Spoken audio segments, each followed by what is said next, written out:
Guys, welcome back to Strong Successful Male. So for today, I'm going to cover an article titled Why Dating in Your 30s and 40s Can Be Pure Hell. And guys, this article is written by a woman who is a professional matchmaker, okay? Or shall I say a soon-to-be ex-professional matchmaker. And why may you ask, is she a soon-to-be ex-professional matchmaker? Because basically, in her line of work, she's discovered that as time's gone on, that working with women is a giant pain in the ass. That as time has gone on, women have become just so picky, and not to mention delusional in their expectations, and those are her words, not mine, that she just simply is not worth doing the job anymore. And of course, she says there's guys that are like that, but by and large, the issue is with women. So she's going to go through the whole thing, her story, how she got into it, and different examples of the delusional expectations that she deals with all the time on the job. And I'm doing this, guys, because many of you guys date and do relationships and all that. So obviously you guys, this is something you guys have dealt with. This is stuff I've dealt with, okay? Both women I've gone out with and a lot of women I'm acquainted with. To hear what they want and they feel they're entitled to is amazing, okay? And real quick thing is, guys, where does this come from? Where does it come from? Well, it comes from many things. One part definitely comes from the you-know-what movement, basically getting in women's minds that they are pretty much entitled to everything and are worth everything, or lots of advertising slogans like because you're worth it and things like that, but also big time from all the attention and validation that your average woman gets from guys through social media, dating apps, you name it, and of course the way most guys are conditioned to just chase after women and kiss their ass and put them on a pedestal. Of course they're so picky because of all these things put together. That's why I teach you guys don't do that stuff. Don't do all the liking on social media and commenting and all that stuff. And plenty of other things I tell you not to do, and you know this by now. Guys have been following me for a while. So I'm going to go through this article and you guys see exactly what I'm talking about. And again, for you guys that do dating and all that, this is going to come to no surprise, what you deal with. And for women that watch me, this is going to come to no surprise because you probably know women that are like this and this crazy picky. So starts off, as a professional matchmaker, I've helped dozens of women meet their one true love. But for every happy ending, I've had many more stories of delusional expectations and rejection. Here's what I've learned about the real nature of romance. See? Delusional expectations. Her words, not mine. She says, I met Lana on a tour bus in Paris, and we became instant pals. In your 20s, it doesn't take much more than matching Canadian flag patches on weather backpacks to cement your status as travel besties. Lana was cute, whip smart, and sarcastic as hell. The more I talked to her, the more she reminded me of someone I knew. I went through a mental Rolodex of my female friends, but just couldn't place her. Later, she said something a bit geeky, and I felt a jolt of recognition. The person she reminded me of was Cameron, a university pal. I asked Lana if she was single, and she was. I asked her if she had a type. She didn't. I asked her if she'd be open to meeting a funny doctor with a penchant for bar trivia when she got home, and she very much was. 5 years later, I was toasting Cam and Lana at their wedding. I started introducing single people to one another, and they just kept falling in love, or at least lust. After the third or fourth like-minded couple dated courtesy of my meddling, I took a huge gamble. I walked away from the 9-to-5 job that I hated, and I started my own matchmaking company. This obviously is a while ago, before what we're dealing with today in terms of psychotically picky people, in particular women. She continues, now I had no actual training as a matchmaker, yet somehow lonely stranger after lonely stranger entrusted me with their money and their heart. 40 clients registered with me my very first week. I was in business. Damn, that's impressive. Gushing, grateful emails and smiling couple selfies started piling up in my inbox. For the first few years of matchmaking, I burst into tears at every client engagement, wedding invitation, and birth announcement. It was good and meaningful work, with the added allure of having power over people's fates. Early on, I remember seeing a production of the Hedda, Gabler. In it, the tragic anti-heroine says, I want for once in my life to have power to mold a human destiny. And I sat very straight in my chair. The vast majority of my female applicants were in their 30s and 40s with amazing lives. Here's where we're getting into it, guys, for how things are today. A lot of them were homeowners and were absolutely killing it in their professional and creative endeavors. They were doctors, lawyers, ad executives, entrepreneurs, writers, politicians, and powerhouses. But no amount of hard work could help them find love.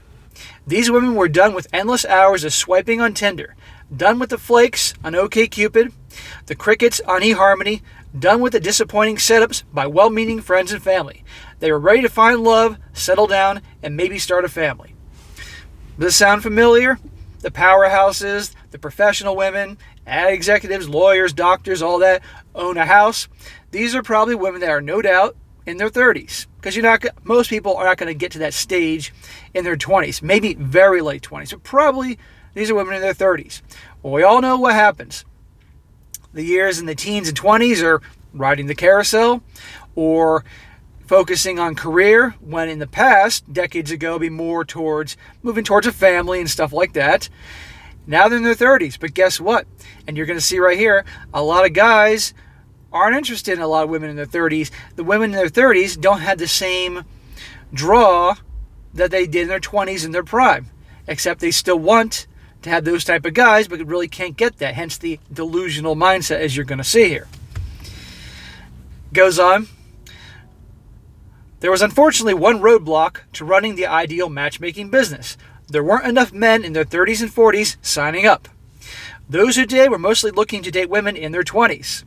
Big surprise. If you've ever been unwillingly single for more than a few months, I don't have to tell you the romantic playing field is uneven. In general, people of all ages, shapes, sizes, and appearances value the young, slim, tall, objectively beautiful. Straight men are particularly guilty of ageism in dating.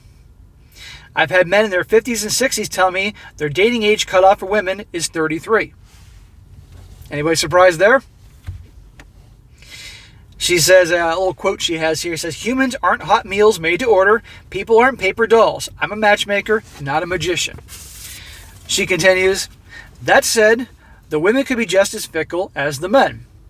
One early client was a beautiful, stylish, and successful woman in her 40s. She told me she wanted to date a tall, minimum 6 feet tall, handsome, never married man between the ages of 40 and 50, ideally with salt and pepper hair. Oh, and also, he had to be a firefighter. I tried to talk her out of her rigid preferences, but she was resolute.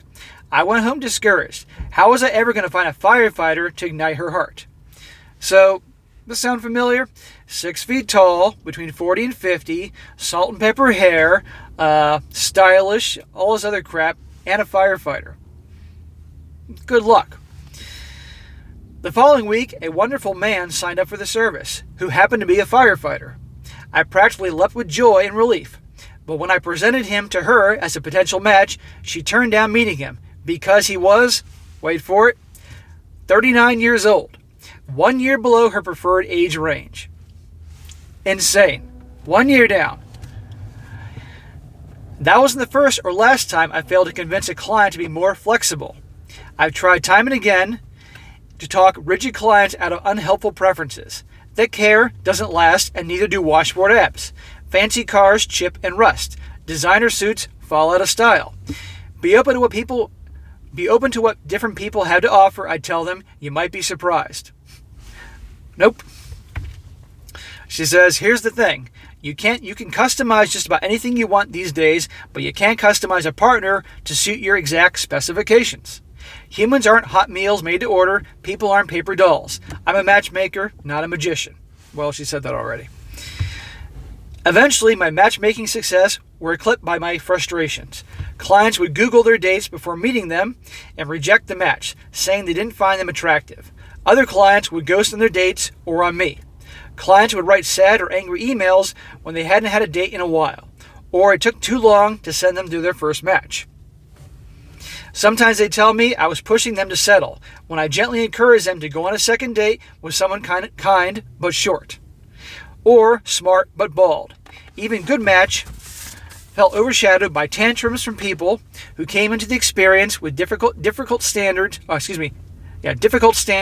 and questionable expectations. I started to wonder why I'd become a matchmaker in the first place. See, guys, so in the beginning, she had a booming business. Now, she didn't specify exactly what year that was, but obviously a while back, probably before, how things are today. As time went on, it got more and more challenging, and now it's darn near impossible for her to do this. Just picky, picky, picky. And to be fair, she says obviously she has her challenges with guys, but pretty much for guys, generally speaking, you get a guy that's in his 40s or 50s. She was talking about guys in their 50s and 60s wanting much younger women. For them, pretty much, they don't need all this. She needs to be an executive or have this high professional career or a great deal of education and all this stuff. Generally, they want a woman that's young and pretty and has a good personality. That's about it. But the women have these long, long, long laundry lists of all these things. And that one example she gave that's kind of how it is in this day and age.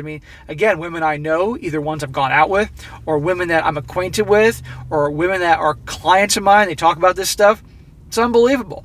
And they wonder why they're alone. And they're picky so long that they reach a certain age that pretty much, the options are limited because they've waited too long. And then guess what? They blame men for not wanting to settle down or say men are too picky.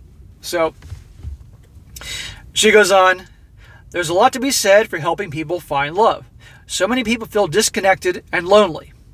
But I'm done with the ugliness. Later this year, I'm getting out of this business and focusing on other things. I've started a new career in communications. I'm working on a book of short stories. Say she can't take it anymore. And I'm spending lots of time with my partner. Last year, at the particularly geriatric for women dating age of 37, I fell hard for a sweet, smart, and funny man over Twitter. I may not have ended up with him had I not taken the advice I'd given to so many clients over the years. He's a little older than my ridiculously arbitrary cutoff of 45 and is a quiet, thoughtful introvert. Far from the gregarious comedian, actor, journalist, whatever, I'd always imagined myself with. But our online chemistry translated big time in person.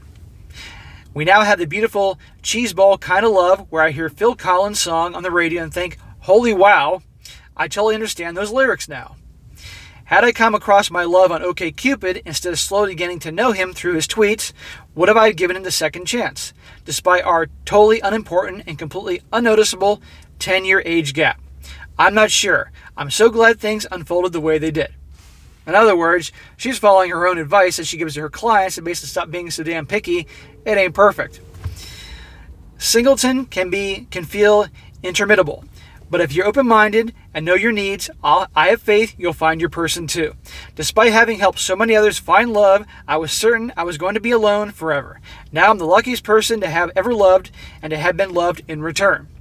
But I had a professional matchmaker inside advantage. I got to learn from hundreds of other people's mistakes. So there you go. Again, she was a pro matchmaker, very successful for a while. But as time went on, and here we are how things are today, and all you guys are well aware of this in varying degrees, she's out of there. It's not worth her time. She's obviously going to go out of business. She continue doing it because people, women in particular, are so picky. So for women watching this, if you are, because I know I got female viewers, stop being so picky, okay? Otherwise, you're going to find yourself later in life completely alone. So if you're in your 20s and all that, and you take care of yourself and you look good, better use this time to find the right guy. And for guys out there, most of the guys that follow either simply have zero interest in women altogether, or you're simply into dating and hooking up, picking up. This goes to show you, guys, you got it made. We're pretty easy. Again, if you want to, this is what you want. As long as she's pretty, takes care of herself, and has a decent personality, you're good. Now, let me make it clear, as I said before, I think the whole idea of the one is a bunch of crap, okay? And you could have a lot of people you click with that you can meet all over the world. You can spend multiple lifetimes meeting those people because there's plenty of people on this damn planet. But I don't encourage you to get married, as I made abundantly clear in so many videos, because of all the problems in this day and age and how things are, and the deck is stacked against guys. But for those of you that follow me that like to do relationships, you can be a serial monogamous. Who the hell knows? And the rest of you guys that want to do pickup, hey, have a blast. So, but anyhow, it just goes to show you how things are in this day and age. It's pretty entertaining. So, all right, guys, that's it for today. Be sure to comment down below. Let me know what you think about this. Let me know your experiences with this regard. And be sure to like the video, share with your friends, and subscribe. And I'll catch you next time.